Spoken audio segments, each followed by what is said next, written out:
Hotel leaflet. Your room at a glance. Instant service. To make your stay more enjoyable, instant service is available around the clock for any requests. Way up service. Please contact instant service. In-room bar. Your private bar is stocked daily with a variety of drinks and snacks. Items removed are automatically charged to your account. A menu with pricing is located in your room. The internet. Your room is equipped with high-speed internet access. A daily access fee will be assessed to your account. Express checkout. For a fast and effortless checkout, please utilize our voicemail checkout by dialing extension 4510 and leave your name and room number. In-room coffee. Complimentary coffee is replenished daily in your room. Keurig makers have directions located on the front of the machine. If further assistance is required, please dial instant service. Complimentary coffee and tea is also served in the lobby from 6 a.m. to 7 a.m. Fitness center. The fitness center offers an assortment of cardio and weight training equipment. Available 24 hours a day with a guest room key card access on the 3rd floor. Access to the steam room and sauna are available from 6 a.m. to 8 p.m. In-room safe. The safe can be programmed with a personalized 4-digit PIN code for each use. Please see detailed instructions located in the safe. Alternatively, safe deposit boxes are available at the reception desk. Housekeeping service. Your room is serviced daily between 8:30 a.m. and 2:30 p.m. Monday through Friday, between 9 a.m. and 3 p.m. Saturday, Sunday, and holidays. For fresh towels after service hours, please dial instant service. Laundry and shoe shine.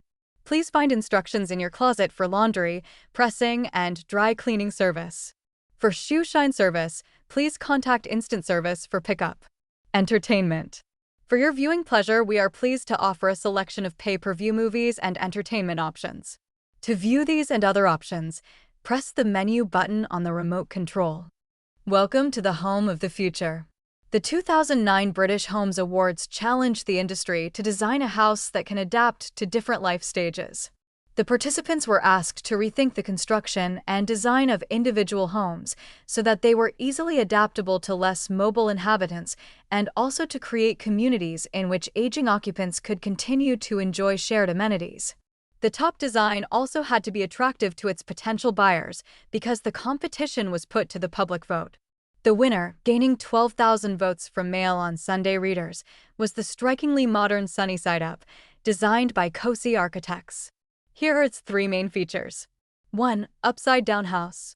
The architects took as a starting point the accepted norm for a house, rows of houses facing onto streets crammed with cars, with living rooms on the ground floor and bedrooms above. Then they scrapped it. They ended up with the living room, dining room, and kitchen on the top floor where they can benefit from the light and views and maximize energy efficiency. And they put the bedrooms on the ground floor where the garden aspect gives inhabitants increased privacy and a cool temperature is maintained throughout the day. The 2 floors are linked by wide, gentle gradient stairs, which are designed to allow for a stair lift to be fitted if necessary as owners age. 2. Concealed parking spaces. But the feature that, according to Warren Rosing, one of the Cosi architects responsible for the design, was particularly popular with the public, is actually the parking. In a sunny side-up development, no one has to look out onto a street full of cars or worry about their kids being run over because the terrace zone at the 1st floor level link all the homes and is a car-free zone. Vehicles are tucked away on the lower floor, leaving safe and pleasant spaces outside the houses for people to meet and kids to play. A lift takes people directly from garage to living area so that all residents, including the elderly and those with heavy shopping, can move comfortably between the floors. The natural feel of the front area is enhanced by the planters that are placed outside the kitchens at the front to encourage residents to grow vegetables and flowers where they can be seen.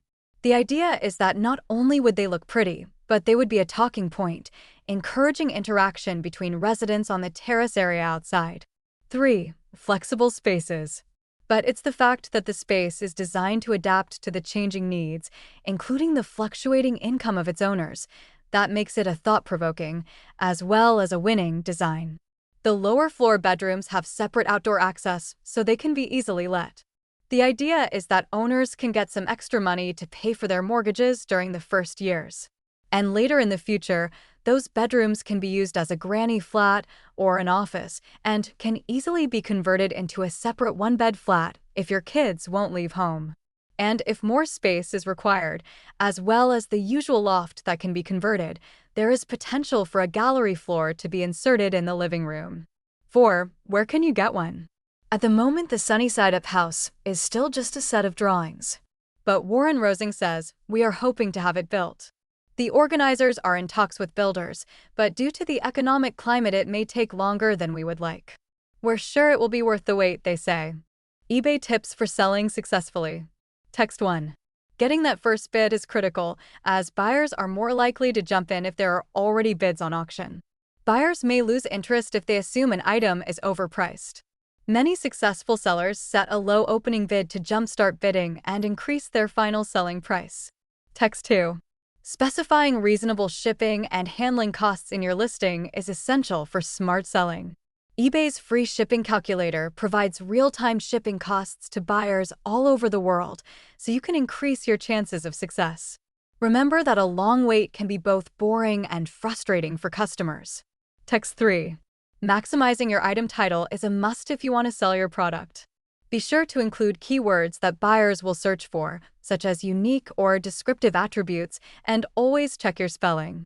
Your item title is critical in helping users find your items, so use each character wisely.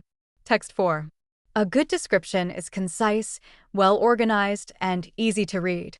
Create bold section headlines, bulleted lists, and be sure to include item style/type, brand, condition, and other attributes. Think about your listing from the buyer's perspective. The more information you provide, the more likely buyers are to place a bid. Text 5. A picture really is worth more than 1,000 words. Use clear, well-lit photos from a variety of angles to accurately showcase your item. Use good lighting and an uncluttered background to get the most out of your photo. Add additional photos to showcase details and unique features of your item. Text 6. Always respond quickly to any buyer questions. Include extras or a handwritten note in the box to really surprise and delight your customers. Make sure to leave feedback for your buyer so they'll do the same for you. Successful communication is one of the keys to successful business. Text 7. After the sale, make sure that you pay for shipping, print labels on your home printer, and schedule free carrier pickup all online and at no additional charge, so you can save money, time, and a trip to the post office. We make it easy for you, so please make it easy for us. Chocolate Town for chocolate workers. If you love chocolate, maybe you have eaten a bar of Cadbury's Bournville chocolate. But Bournville isn't just the name of an English chocolate bar. It's the name of a village which was built especially for workers at the Cadbury's chocolate factory. George and Richard Cadbury took over the cocoa and chocolate business from their father in 1861. A few years later, they decided to move the factory out of the center of Birmingham, a city in the middle of England, to a new location where they could expand. They chose an area close to the railways and canals so that they could receive milk deliveries easily and send the finished products to stores across the country.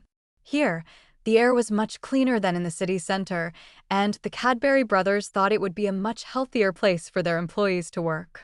They named the site Bournville after a local river called the Bourne. Ville, the French word for town, was used because at the time, people thought French chocolate was the highest quality. The new factory opened in 1879. Close to it, they built a village where the factory workers could live. By 1900, there were 313 houses on the site, and many more were built later. The Cadbury family were religious and believed that it was right to help other people. They thought their workers deserved to live and work in good conditions. In the factory, workers were given a fair wage, a pension, and access to medical treatment. The village was also designed to provide the best possible conditions for workers, too. The houses, although traditional in style, had modern interiors, indoor bathrooms, and large gardens. The village provided everything that workers needed, including a shop, a school, and a community center where evening classes were held to train young members of the workforce. Since the Cadbury family believed that their workers and their families should be fit and healthy, They added a park with hockey and football pitches, a running track, bowling green, fishing lake, and an outdoor swimming pool. A large clubhouse was built in the park so that players could change their clothes and relax after a game. Dances and dinners were also held here for the factory workers, who were never charged to use any of the sports facilities. However, because the Cadburys believed that alcohol was bad for health and society, no pubs were ever built in Bournville. The Cadbury brothers were among the first business owners to ensure that their workers had good standards of living. Soon, other British factory owners were copying their ideas by providing homes and communities for their workers designed with convenience and health in mind. Today, over 25,000 people live in Bournville Village. There are several facilities there to help people with special needs, such as care homes for the elderly, a hostel for people with learning difficulties, and affordable homes for first-time homeowners and single people. Over 100 years since the first house in Bournville Village was built, the aims of its founders are still carried out. Speed flatmating. When you are looking for rental accommodation in a shared house, you have to think not only about the location and your budget, but also about who you are sharing with, as your housemates can make the difference between a successful or an unhappy house share. Speed flatmating is a perfect way to find the ideal house or flatmate. Speed flatmating events, which are organized by the website speedflatmating.co.uk, are mainly held in London. However, some events are held in other British towns and cities. They typically take place in a bar or pub. At these events, people looking for accommodation can meet people with available rooms or other people on the lookout for accommodation who they can rent a place with. On arrival at a speed flatmating event, guests are given a sticker to wear. White stickers indicate that you have an available room.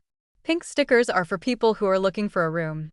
On white stickers, people write their name, the rental cost of the room, and its nearest tube station. On pink stickers, people write their name, their budget, and the area where they want to live. The website organizes about 17 events per month in London. Their larger events cover the whole of central London and are geared towards people who are flexible about where they want to live. They also run local events for people who already know where they want to live. Users enjoy speed flatmating for various reasons. Firstly, it cuts out the long, boring process of advertising and showing people around a flat. Also, potential flatmates can get to meet each other in a relaxed, social setting and find out whether they would be a good match for a flat share or not. As well as meeting potential flatmates, many people say they enjoy the friendly atmosphere and make new friends at the events. A huge number of people have benefited from speed flatmating. Paul from London says, "I had been having problems finding a place to live in London because I'm in my 40s. Most people sharing accommodation in London are in their 20s and 30s, and I didn't really fit in. I went to a speed flatmating event and met 3 other people in the same situation as me, so we decided to get together and rent a place. Within a week, we had found a place within our budget." Melissa says, "I was just starting to think about moving out of my parents' home, and speed flatmating seemed like a good way to find out more. I was quite nervous about attending the event on my own, but when I got there, I realized that everyone else was nervous too, and so I was able to relax, enjoy myself, and meet people. I met a landlord there who was looking for tenants, and I arranged to have a look round his house. I'm moving in next week." It was as simple as that. Child marriage in Nepal. Nepal has made important progress over the past few years to promote equality, but the country still has one of the highest rates of child marriage in the world. 41% of Nepalese girls are married before the age of 18. Poverty is both a cause and consequence of child marriage in Nepal. Girls from the wealthiest families marry 2 years later than those from the poorest, who are seen as an economic burden and who drop out of school and earn little money. Food insecurity plays an important role too. Nepalese families that do not have enough food to eat are more likely to marry their daughters at a young age to decrease the financial burden. One study shows that 91% of people who had secure access to food married over the age of 19. Dowry is also common practice in many communities. Parents marry their daughters as soon as possible because the money they have to pay to the groom's family is higher if their daughter is older. Since 2010, The legal age of marriage is 20 for both men and women, or 18 with parental consent, according to the Nepalese country code. The law states that punishment for child marriage is imprisonment for up to 3 years and a fine of up to 10,000 rupees, £102. But reports suggest that this law is rarely applied. There has been quite a lot of progress in Nepal over the past 3 years, with a clear government commitment to ending child marriage and civil society cooperation.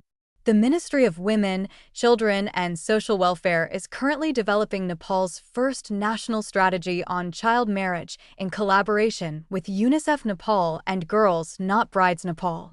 However, the post-earthquake and post-fuel crisis environment has meant progress is slow and the national strategy has been delayed. 5 restaurant reviews. Barry G. We stopped at the White Horse Inn for lunch during a long journey. My wife ordered the lasagna and I ordered a steak and ale pie. We waited over 30 minutes for our food, and when my pie arrived, it was chicken and mushroom. When they brought the correct pie, I picked up the gravy and found that it was completely cold. When I went to the bar and asked for it to be heated and suggested that we should get a partial refund, the barman swore under his breath. When I finally started eating, my wife had already finished her meal. Avoid this restaurant at all costs. Emma 1987, we decided to come here for our Sunday lunch. The prices were a bit steep, but we thought it would be worth it if the food was good. Sadly, we were disappointed. Our sausages were burnt and so dry that we couldn't even cut them. My partner's steak was even worse. It certainly wasn't worth the money. It wasn't even a pleasant place to spend a Sunday. The carpet was old-fashioned and worn, the chairs were uncomfortable, and the walls needed painting. Very disappointing. PG Rigby, we were passing by and felt hungry, so we decided to stop here for a meal. We got a warm welcome and were impressed with the wide selection of beers and the extensive menu. The dishes are mostly traditional and not very adventurous or exotic, but it was decent, reasonably priced, warm, and well presented. We were served quickly, considering there were 7 of us and the staff were polite. Overall, it was good value for money and I would definitely go there again. Sunny day. The pub looked very attractive from the outside, with a large car park, disabled access, and an attractive garden.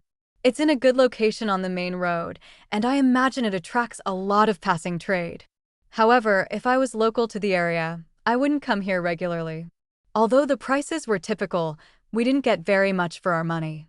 My garlic mushrooms were just that, 3 small mushrooms with a little dry salad, the kind you get from a bag, on the side. Then, my partner and I both ordered fish and chips, and my fish was much smaller than hers. When we complained, we weren't offered a refund or a new piece of fish. I'm sure there are better places to eat in the area. Andrew_Rose. We ended up at the White Horse Inn for our Sunday lunch when the pub we planned to eat at had forgotten to note down our booking. However, we felt very pleased about this error in the end. We were greeted by a friendly, helpful young lady behind the bar who allowed us to sample a few of the beers before we made our choices. I ordered fish and chips. The fish was fresh and served in a lovely, crisp batter. My friends were very happy with their roast dinners. The desserts were also delicious. However, for me, it was the excellent service and friendliness of all the staff that made the visit stand out. We will look forward to returning in the future.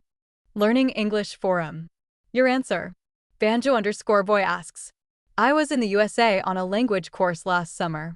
It was a fantastic learning experience. People were so friendly and welcoming. I'm going on a British summer course this year. I heard that English people are more unfriendly and polite. Is that true? I'm worried about the language as well. I learned American English at school, and I've heard that British English is different. I'm worried that I'll misunderstand everyone, make errors, and appear impolite. Can anyone help? Sarah_May replies, Don't worry about the language. It's mostly the same. In terms of grammar, there are no differences at all. There are a few vocabulary differences though, like in the USA they say subway, gas, and apartment, while in Britain they say underground, petrol, and flat. But it won't be a problem. You'll understand those unfamiliar words from the context. What's more, British people will understand you if you use American words. After all, they watch lots of American shows on television. The British accent is very different from the American one, but personally, I find it easier to understand. Paulo_Riviera_166 replies. You won't find the language confusing, but people's behavior is very different, in my opinion. Americans are more informal and open. They talk about anything, their money, their weight, their health. They're enthusiastic and friendly, and it's easy to get to know them. British people aren't like that. They don't like to talk about their personal lives until they know you well, and they think it is respectful to give you privacy. As a result, it isn't easy to make friends with British people. They're friendly and polite, but they often remain rather distant. Nelly_111 replies. Don't worry about making social errors in Britain. People are so polite that if you do something wrong, they won't comment. I agree with Paulo_Riviera_166 in some ways. British people are more distant, but they aren't more formal, in my opinion. For example, in the States, kids sometimes call their dads sir, but British people never do that. In America, success is important, so people will often tell you how great they are. In Britain, it's considered rude to boast about your achievements. If you do, people may tease you or gossip about you. Also, British people hate being complimented. If you say something nice about them, they often look embarrassed and don't know what to say. Bubbles replies. I don't know where Sarah_May was staying in the UK, but I was in the north of the country on a school trip a couple of years ago. We all stayed with host families, and the only person I could understand was the mother of the family. I couldn't understand anyone else, even after 3 weeks. The people didn't sound anything like the people I had heard in my course books at school, and I learned British English. I guess people sound different in different areas of the country.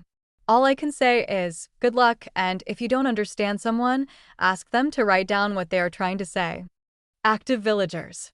Residents of a small Welsh-speaking community have clubbed together to buy the post office and shop, 10 years after buying the pub.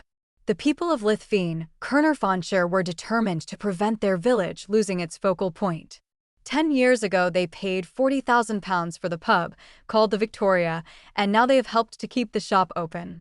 Most of the cost, £19,500, was met by the local council and a European Union grant, but the villagers needed to raise a further £6,000 to buy the shop from the owner, who is retiring. John Jones, chairman of the community committee, said, "We went around every house and came back with £500 more than we needed. The post office and the pub are essential to the life of the village. There are no other amenities. We were not prepared to stand by and let the heart and soul be ripped out of our community. No one else was going to help us, so we decided to buy them ourselves." Lithfean had a population of 600, but that halved when nearby granite quarries were closed. The primary school was shut because of the population decline, but the locals turned it into a leisure center and youth club. The shop has been leased to Fian Medi Llewellyn, 24, who lives in the village with her husband, Dylan. She said, "There is a wonderful community spirit here." The unhealthiest places in the world. According to a study by Clinic Compare, the unhealthiest country in the world is the Czech Republic. The study, which compared data on alcohol, tobacco consumption, and obesity in 179 countries, found that Czech Republic residents are among the world's heaviest drinkers. Indeed, 9 of the 10 unhealthiest countries are located in Eastern Europe, where smoking is more common than in the rest of the world and is increasing among teenagers. The only one outside this region was the USA, where 36% of the population are obese. Obesity levels are lower in the Czech Republic, but are the highest in Europe. The study must be taken with a pinch of salt, however. According to the rankings, the healthiest country in the world is Afghanistan due to its low obesity and alcohol consumption. In second and third place are Guinea and Niger. But that doesn't make them healthy places to live. Indeed, for countries listed among Clinic Compare's top 10 healthiest countries, Guinea, DR Congo, Malawi, and Mozambique were among the least healthy nations in another study, the Global Competitiveness Index. High consumption of alcohol, tobacco, and food are diseases of affluence. That is, they are common in wealthy countries. However, many countries, especially in Africa, are still struggling with diseases of poverty. For example, the average life expectancy in DR Congo is just 53 years old. Here, many people die from diseases which could be treated in other countries. In Malawi, tuberculosis and HIV are common. These countries lack basic medical facilities and trained doctors. In Mozambique, where 30% of people cannot access health services, lack of nutrients in the diet is a far more common medical problem than overeating. Moreover, Nepal, listed by Clinic Compare as the fourth healthiest country, is the 10th most polluted country and Afghanistan the 14th. Air pollution is a killer, with 7 million people dying worldwide each year from diseases associated with it. It is not just vehicle fumes and industries which are the problem. Around 2.4 billion people worldwide are exposed to dangerous levels of household air pollution while cooking on fires or stoves fueled by kerosene, wood, dung, and coal. According to a different study, which measured factors such as the cost of staying healthy, life expectancy, air pollution, obesity, sunlight hours, and crime rate, the healthiest country is Spain. This is most likely due to its traditionally healthy diet, clean air, the number of people walking to work, 37%, and free healthcare. Interestingly, another study, the Global Health Security Index, ranks the USA as the healthiest nation. This was because its high standards in research, safety, and communication allow it to detect and respond to pandemics the most effectively. This contrasts with the Clinic Compare survey, which ranked it the 10th unhealthiest country, primarily because of its high obesity rate. The countries with the highest levels of obesity, however, are in the Pacific Islands. In countries such as Nauru, Tuvalu, and Palau, over half the population is obese. This is a relatively new trend, as, before the 1950s, locals consumed a traditional diet that included bananas, coconuts, yams, and seafood. Since then, incomes have increased, making imported convenience foods more affordable. This new scenario causes people to make poor food choices despite the availability of healthier, locally grown options. In many regions of the USA, healthy choices just aren't available or they are too expensive. In addition, this country's driving culture means that many people don't get enough exercise. How sleep transformed professional football. A few decades ago, professional footballers spent their nights partying. Now, they are much more aware of the benefits of a good night's sleep. The change began in the mid-1990s when mattress salesman Nick Littlehals contacted the manager of the Manchester United football team, Alex Ferguson, asking whether he had ever considered how sleep affected performance on the pitch. Interested, Ferguson arranged for Littlehals to give a presentation to his team. Before long, the whole team had new mattresses and pillows, and Littlehals soon became football's leading mattress advisor. In 1998, he supplied mattresses for England's World Cup team, and at the 2004 Euros, he created individual sleep routines for every player. Gradually, club managers began to pay more attention to scientific sleep research, and for good reason. In 2011, sleep specialist Sherry Ma discovered that increasing sleep to 8 to 10 hours per night massively increased the speed and shot accuracy of basketball players. Other research shows that a single night of inadequate sleep can increase the risk of injury, and 64 hours of bad sleep reduces strength, power, and balance, and can even cause the body to eat its own muscles. Consequently, managers started trying to improve their players' sleep. Southampton Football Club's manager Alec Gross, for example, forbade his players from consuming caffeine, sugar, or fatty foods, which prevent sleep, in the evenings. Instead, they were given milky protein drinks which made them tired. The Mexico team manager was also concerned about sleep loss when traveling to their World Cup group games in Russia. Together with Manchester United sports scientist Robin Thorpe, he drew up a sleep and training schedule to optimize performance. Even the hotel bedrooms were set to the ideal sleeping temperature. The players supported the routine. In fact, on the evening of a game, their captain Rafael Marquez even asked fans who were celebrating at the same hotel to keep quiet because the team were sleeping. The intervention was a great success. Mexico won their next game versus South Korea and even beat Germany in their group. Now, many teams and players are making an effort to improve their sleep patterns using various means.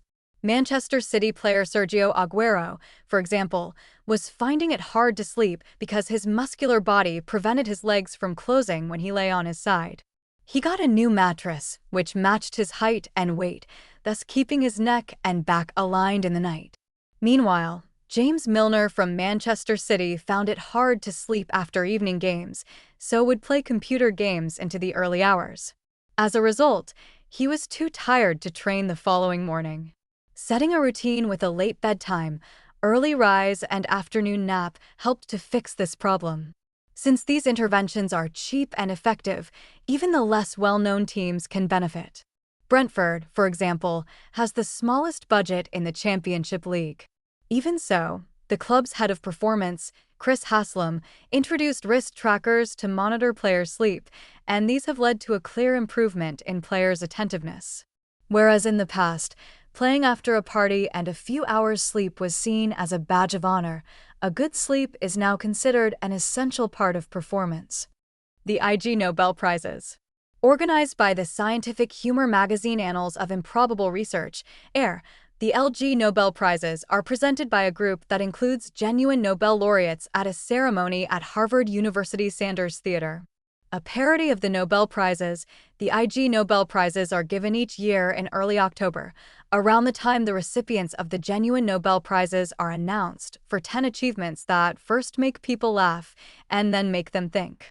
All prizes are awarded for real achievements, except for 3 in 1991 and 1 in 1994 due to an erroneous press release. This is a list of some IG Nobel Prize winners from 1993 to the present day. 1993, Literature, presented to E. Topol, R. Caliph, F. Van de Werf, P. W. Armstrong, and their 972 co-authors, for publishing a medical research paper which has 100 times as many authors as pages. The authors are from the following countries: Australia, Belgium, Canada, France, Germany, Ireland, Israel, Luxembourg, the Netherlands, New Zealand, Poland, Spain, Switzerland, the United Kingdom, and the United States. 2000, Chemistry, presented to D. Mariziti, A. Rossi, and Giovanni B. Cassano of the University of Pisa, Italy, and H. S. Akiskal of the University of California, San Diego, for their discovery that biochemically, romantic love may be indistinguishable from having severe obsessive-compulsive disorder. 2004, Chemistry, presented to the Coca-Cola Company of Great Britain for using advanced technology to convert liquid from the River Thames into Dasani, a brand of bottled water, which for precautionary reasons has been made unavailable to consumers. 2006, Peace, H. Stapleton of Merthyr Tydfil, Wales, for inventing an electromechanical teenager repellent, a device that makes annoying high-pitched noise designed to be audible to teenagers but not to adults, and for later using that same technology to make telephone ringtones that are audible to teenagers but probably not to their teachers. 2009, Literature, Ireland's police service for writing and presenting more than 50 traffic tickets to a Polish individual by the name of Prao Jazdy. Mr. Jazdy was widely thought to be the most frequent driving offender in Ireland until an investigation uncovered the fact that Prao Jazdy is the Polish term for driving license. Cheating in sports. Anyone who loves sports will agree that cheating is bad. For example, it was simply wrong for Spain to enter people who were not actually disabled into the 2000 Sydney Paralympics basketball team.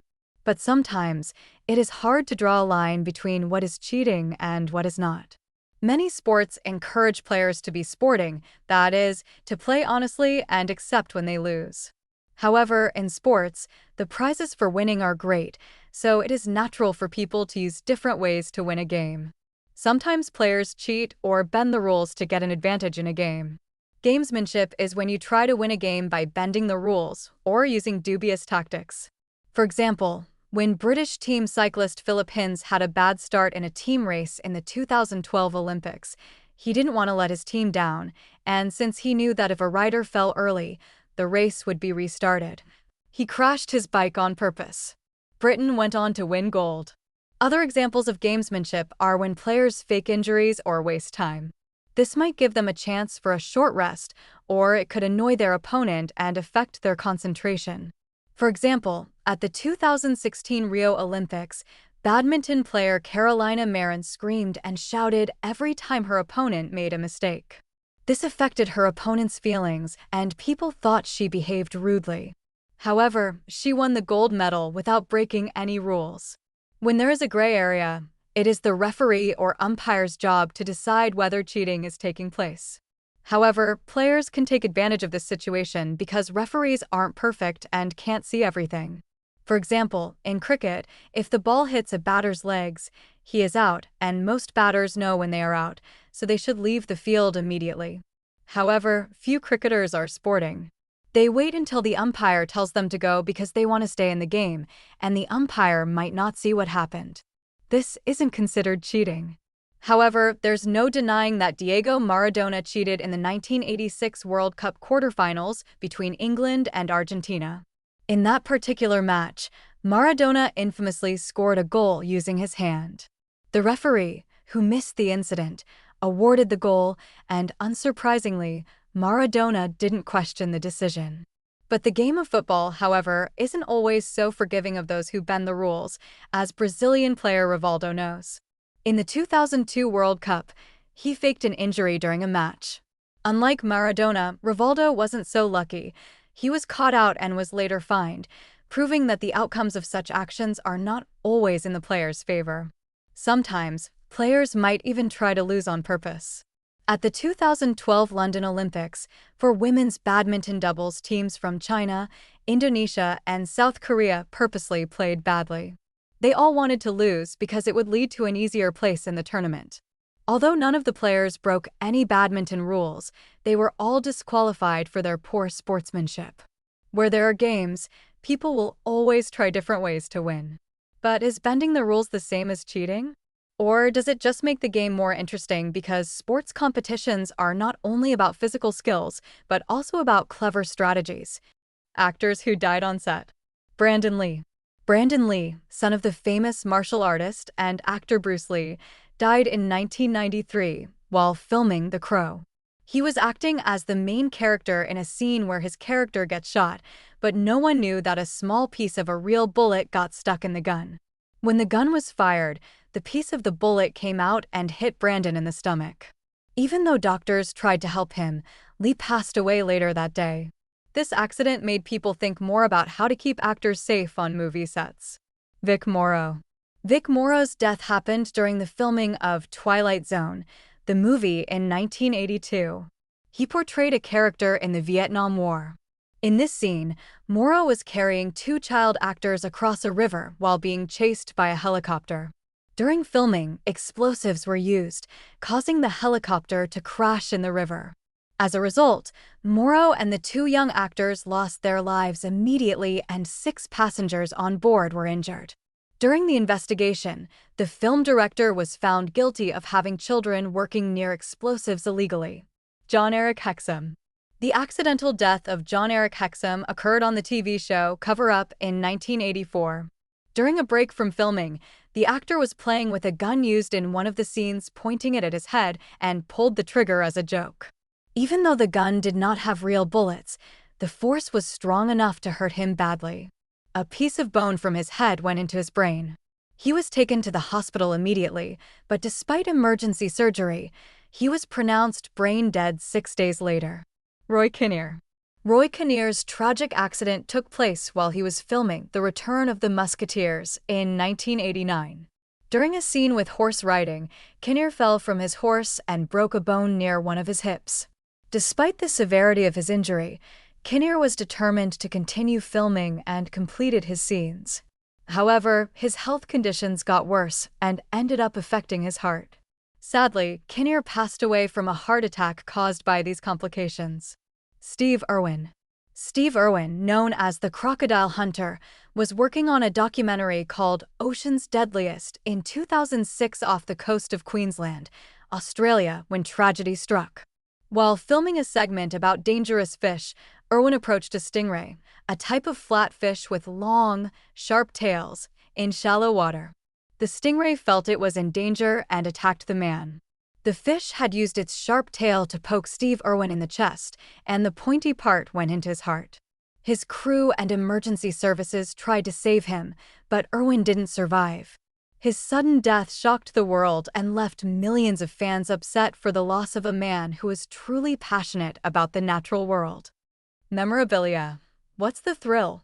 My friends wonder why I have an extensive collection of other people's clothes and shoes, old concert programs, and albums at home. They think I want to relive special moments in my childhood. That might be true for some collectors, but I'm not sentimental. You can make a lot of money from things that have a special place in history.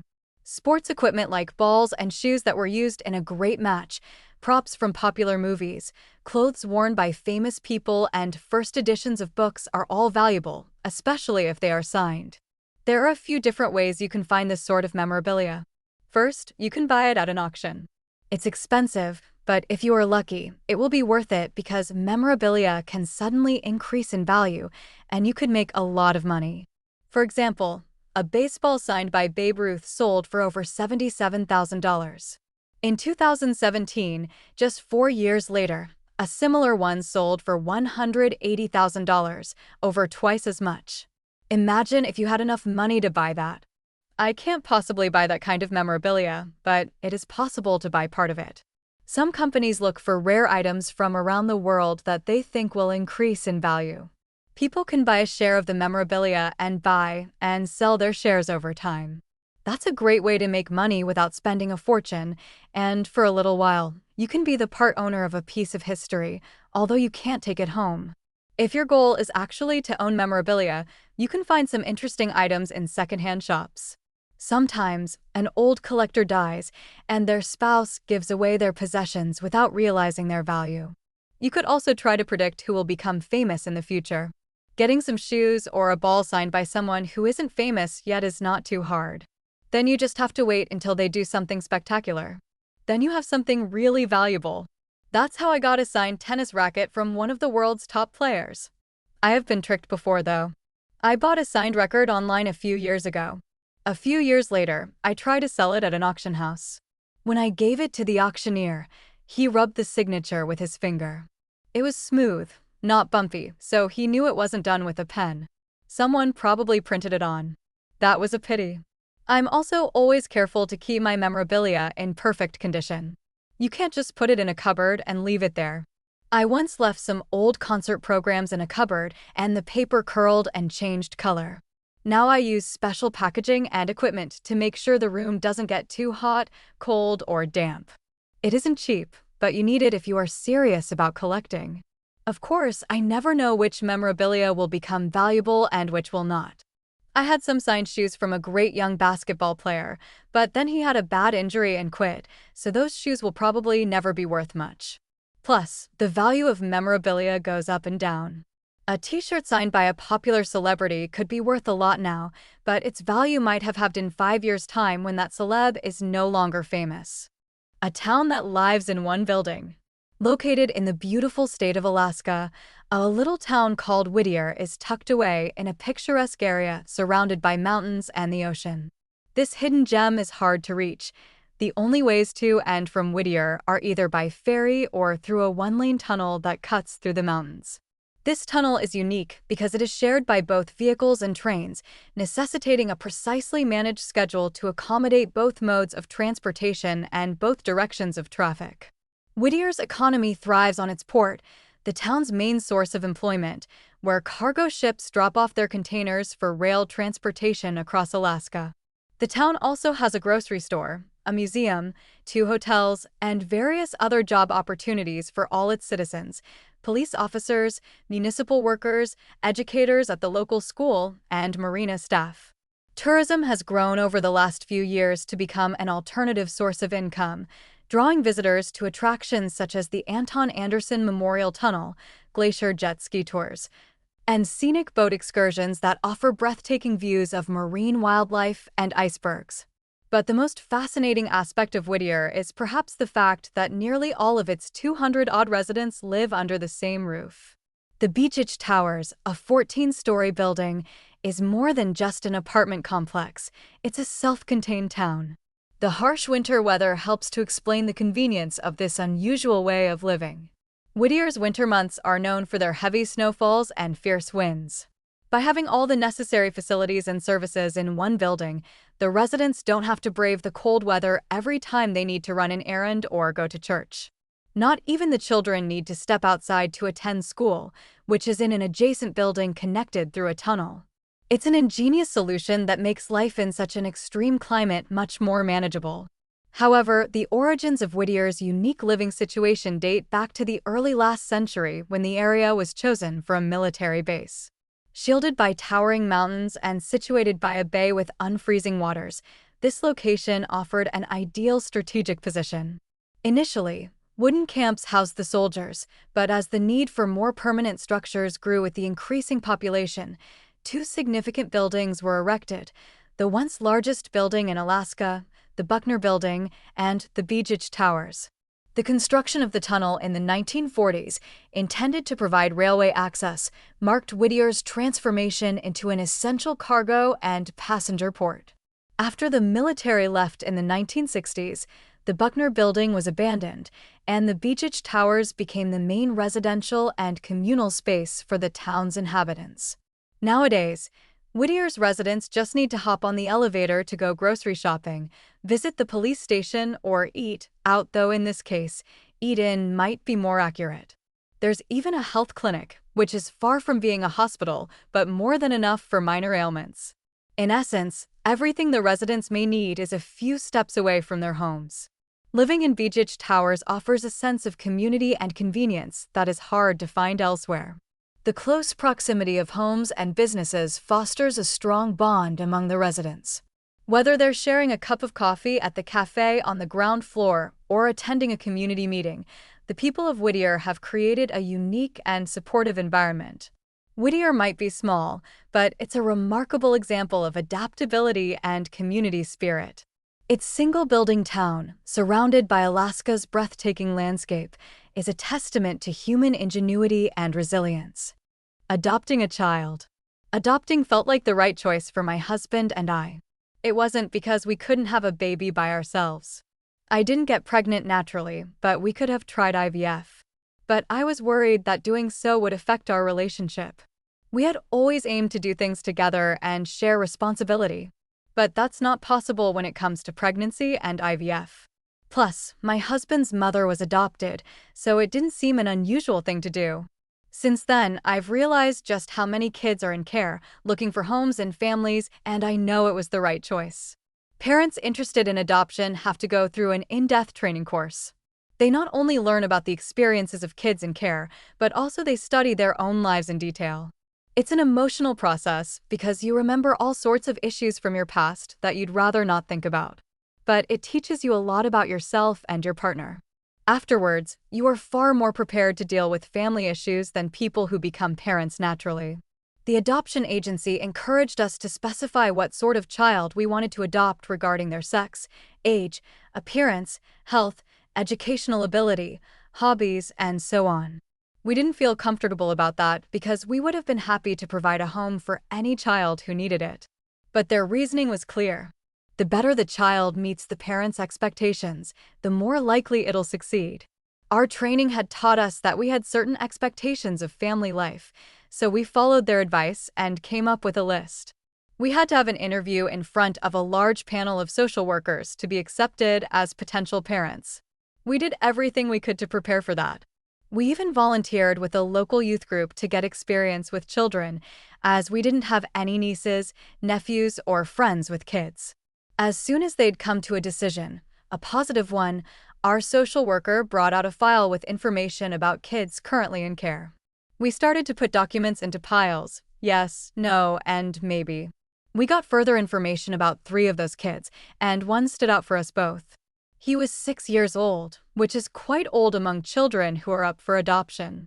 Many parents prefer to adopt toddlers because they want to experience teaching them to walk, talk, read, and write. That wasn't important to us. It does seem a shame, though, that 6-year-olds already face discrimination for their age. Things happened very fast after that. We met the boy's foster carers and teachers, and his social worker visited us at home. However, parents only meet the child they're going to adopt once the adoption has been finalized. That way, the kid doesn't get stressed or given false hopes. After a second interview, we were accepted. A week was put in the diary when we would first spend time with the boy at his carer's home, taking him out on trips or just hanging out playing games and reading stories. A few days later, they stayed at a hotel near our house, and he gradually spent more time with us. Finally, the carers left, and the boy stayed. We now had a son. Different family types. Jordan. Living in an extended family with both my parents and grandparents was a bittersweet symphony of love and tradition. The comfort of having a large, close-knit family was unparalleled. I felt loved by not 2, but 4 people who truly cared about me, which made me grow into a very self-confident man. I also learned to accept and appreciate the ideas and points of view of 2 different generations before me. Of course, there were times when I would have wanted a little more privacy and alone time. I also missed a little more flexibility since my grandparents' stricter views were an influence on my parents.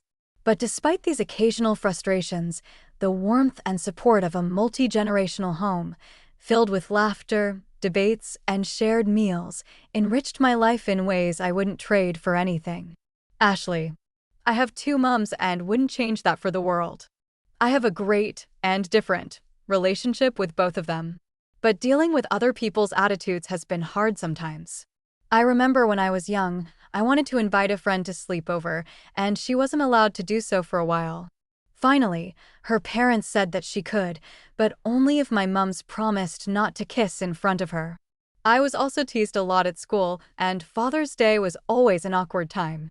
Over the years, it got easier because my mums both became really active in the school community, and once parents got to know them, they grew more accepting. Our family was also really active in the Pride community, so we knew a lot of gay couples. It was easier hanging out with their kids as having gay parents was normal for them. In fact, I remember one little girl crying when she first saw a straight couple kissing because she found it confusing. I think society is starting to change now, though. Gay families are more accepted, and so their kids have an easier time of it. Leah. My parents divorced when I was a baby, and my mom left, so I grew up with just a dad. It didn't feel unusual until I started school and realized that most of the other kids had mums. Then I started wondering why I didn't have one. I felt unwanted and jealous of the other kids who had one. I was angry with my mom for leaving and my dad for not keeping her. The other problem was that he had to work long hours to provide for me, so he couldn't come along to school events like sports day and nativity plays. He was often too tired to spend time with me at home. I can't remember us ever playing, doing homework, or preparing a meal together. From a young age, I had to do things that my friends never had to do, like preparing meals and grocery shopping, so I certainly learned how to be independent. But at the same time, I was lonely and angry. However, as I got older, I realized how hard he worked to keep me in a comfortable life, and he inspired me always to try my hardest, too. The Arm of Liberty. The Statue of Liberty is probably the most famous icon of the USA. It was built to celebrate the end of slavery and later became a symbol for freedom among immigrants. The statue depicts Libertas, the Roman goddess of liberty. And the torch she carries high above her outstretched arm represents a light that guides people along the path to freedom. Interestingly, however, liberty looks different from the way the designer first intended. The idea for the statue came from a poet, Edouard de Laboulaye. When the American Civil War ended, he wanted to commemorate the end of the slave trade with a gift. He and other people who opposed slavery raised money and hired a sculptor, Frédéric Auguste Bartholdi, to design the statue. Bartholdi later employed the French engineer Gustave Eiffel to devise its structure. Eiffel, who would subsequently build the famous tower in Paris, was already a well-known designer of railway bridges.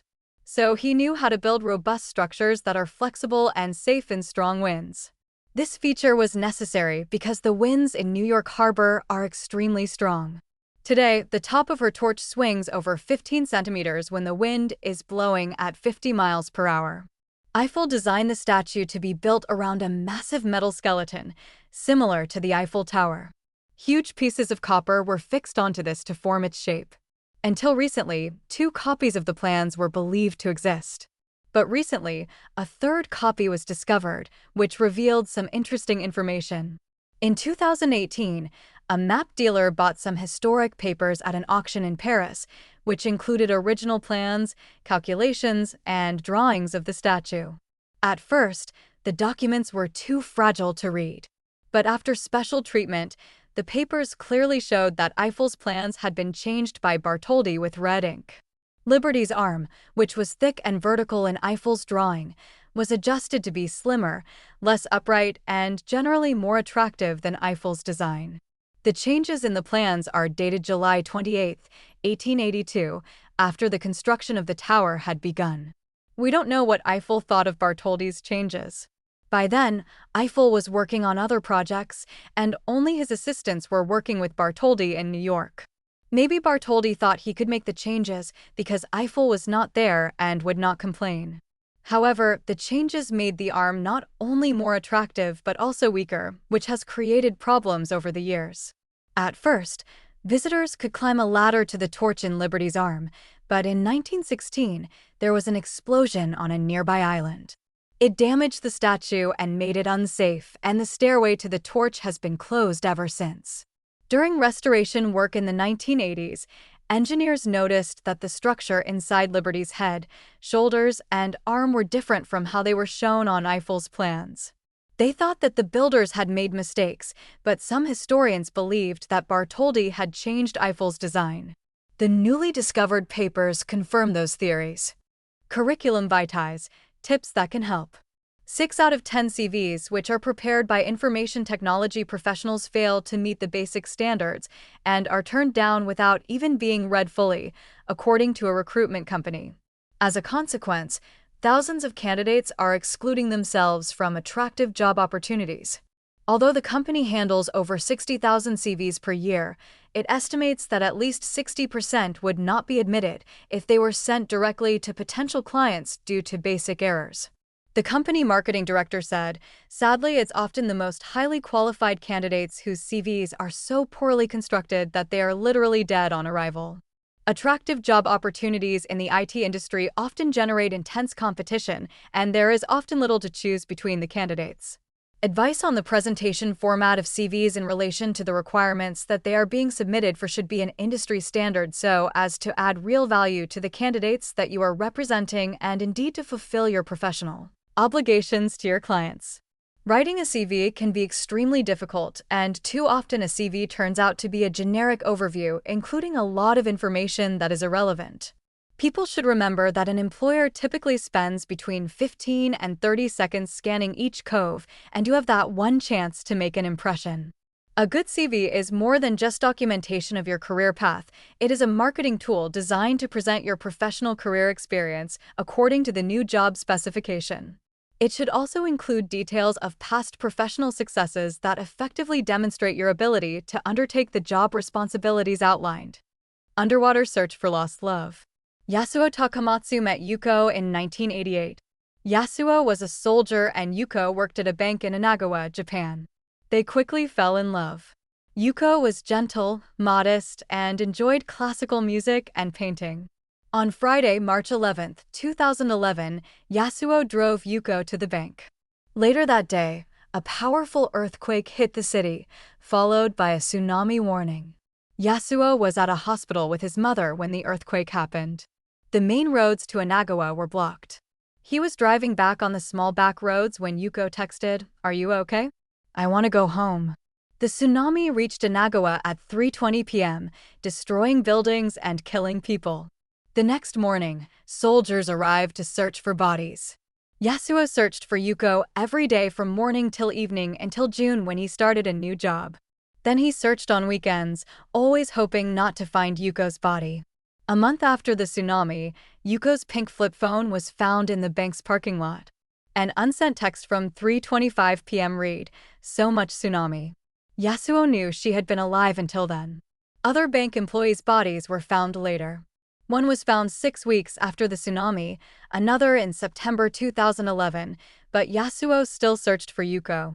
By September 2013, after 2.5 years of searching on land, Yasuo decided to search the sea. He contacted a dive shop to learn how to dive. The instructor, Masayoshi Takahashi, organized dives to clean tsunami rubbish. Yasuo believed Takahashi could help find Yuko. Yasuo told him, "I want to learn to dive to find my wife." On his first dive, the water was freezing. Yasuo was scared. He could have hurt himself or got caught by a rope, but that didn't worry him. The water wasn't clear, and that was the real danger. Takahashi told him not to touch the bottom to avoid moving the sand. One day, Yasuo visited Masaaki Narita, who had lost his daughter, Emi, in the tsunami. Emi worked with Yuko at the bank. The women had gone to the bank's roof but were swept away by the massive wave. Yasuo felt sorry for Narita and offered to look for Emi too. But Narita decided to dive himself. In February 2014, Yasuo introduced Narita to Takahashi. In January 2016, Narita prepared for a dive. His wife, Hiromi, watched because she worried about him. The ocean was dangerous and she didn't want to lose him too. Narita said, "If I die, throw my ashes in the sea." He dove, and after 35 minutes, resurfaced safely. Hiromi walked to her car and drove off. It was time to deliver rice balls and deep-fried chicken. Despite all these efforts, Yasuo continued his search for Yuko, holding on to hope. How LED lights can save sea turtles' lives. Sea turtles are amazing animals that have lived in our oceans for millions of years. However, today, they face many dangers. One of these comes from non-natural light. When baby sea turtles, also called hatchlings, come out of their eggs, they need to find the ocean quickly. They usually do this by following the natural light of the moon and stars reflecting off the water. But in many places, artificial lights, from streets, buildings, and homes, are much brighter than the moon. These lights can confuse baby sea turtles and make it hard for them to find their way to the ocean. This causes them to lose their way and head toward the land instead of the sea. When this happens, the baby turtles can get lost, dehydrated, or even be eaten by other animals. Although artificial light is usually a problem for sea turtles, we don't have to live in the dark to protect them. Research shows that using special artificial lights, placed low to the ground and slightly covered so they can't be seen from the beach, reduces the chances of sea turtles getting confused. These turtle-friendly lights are also better for people as they can improve visibility while driving by reducing the shine on the car windows. If you live near the coast or are visiting a beach where sea turtles live, you can help. Use lights that are not bright and low to the ground. Close curtains at night to reduce the amount of light coming from inside buildings. Sea turtles have another enemy. Every year, hundreds of thousands of these sea animals are caught by large fishing boats in their fishing nets by accident. This means 6 to 8 turtles daily for each boat in Mexico alone. Surprisingly, in this case, artificial lights can be helpful for sea turtles. Studies show that turtles use their sight to find food, but when swimming underwater at night, it's hard to see the fishing net. So, different organizations have developed fishing nets with LED lights. By adding lights to fishing nets, scientists have found a way to prevent turtles and other animals from getting caught in the nets, reducing the number of unwanted catches by 60% to 95% without lowering the amount of fish caught. Using LED lights on fishing nets doesn't just help sea turtles. When sea animals get stuck in the net by mistake, they might damage it. It costs time and money to remove sea turtles from their nets and to fix or replace the broken nets. In addition, LED lights are energy efficient and last a long time. This new design of fishing nets reduces costs, making it a less expensive option. Unusual and wonderful jobs. A. Chocolate consultant. If you love chocolate, becoming a chocolate consultant could be an exciting job. There are various types of chocolate consultants, so you can follow the best career path for you. You could work full-time with well-known brands or focus on smaller brands that specialize in specific types of chocolate. To be successful in this job, you must have a passion for chocolate and an interest in understanding the many varieties of cocoa. For this reason, you need a lot of knowledge in certain subjects. Chemistry and food-based subjects are particularly useful. Although you could work for companies that produce chocolate-based products, you could also be in charge of your career, advising chocolate buyers on which products to buy or running chocolate tasting events. B. Lego sculptor. Many of us have enjoyed building things with Lego blocks as children, but for some people, this childhood activity can turn into a career. Lego has temporary jobs and long-term positions for certified professionals who create models and sets for the company. These Lego sculptors work within specific themes and are based in Legoland Discovery Centers around the world. Becoming a Lego sculptor is quite challenging. There are usually only between 9 and 30 jobs available worldwide. To be hired, you need to successfully complete different tasks, including building difficult Lego models. C. Island caretaker. This role is often described as the best job in the world, and it's easy to see why. In 2009, the Queensland Tourism Board created a position to promote the islands of the Great Barrier Reef. The lucky employee from the UK, chosen among thousands of applicants, earned £73,400 on a temporary job for 6 months, living on an island in the Great Barrier Reef. His job involved swimming, exploring underwater, and having fun while filming and blogging about his experiences. At the end of his contract, the British island caretaker was promoted to a new job as a global tourism ambassador, representing Queensland tourism around the world. D. Shark tank cleaner. Cleaning windows might not sound thrilling, but what if you did it in the water surrounded by sharks? That would be a different story, surely. Shark tank cleaners have to swim with sharks to make the tank's glass clean and shiny, while visitors watch the whole process. This job requires a person who is not only brave, but also a strong swimmer and experienced diver. Of course, if you're afraid of sharks, it might be safer to look for other opportunities. E. Professional sleeper. If you love sleeping and can't get enough of it, why not turn that passion into a career? Professional sleepers often participate in sleep studies, but there are also more unusual opportunities. For example, in 2009, women were hired for a temporary job where they were paid to sleep as part of a living art exhibit at the New Museum of Contemporary Art in New York, while tourists visited the museum. Why your coworkers hate you? Humans are sociable animals. Most of us need to feel like we belong to be part of a group. For example, family, friends, a football team, a music club, or a workplace are some of the groups that make our lives feel important and organized. 1__. That's why having good relationships with the people around us is so necessary. But what happens when things go wrong? What happens when your coworkers don't like you? It's probably time to take a closer look at your habits. You could be doing something without knowing that makes people dislike you. Time and personal space are very important to most people, especially at work. Just like you wouldn't want someone to interrupt you all the time when you're busy, you shouldn't take up too much of their time with long chats. Outside work, don't send messages late at night or expect instant replies. 2__. Not standing too close or looking at their screen shows that you understand and respect their need for privacy. 3__. Do you sometimes tell people what to do instead of asking them? This can make you seem rude. Also, try not to act like you always know more than everyone else. 4__. Even if you have a lot of experience and always want to make things better, try to be a good team player by listening carefully to other people's opinions, even when they are different from your own. Keeping things clean and tidy, both in your workspace and for yourself, helps everyone work better together.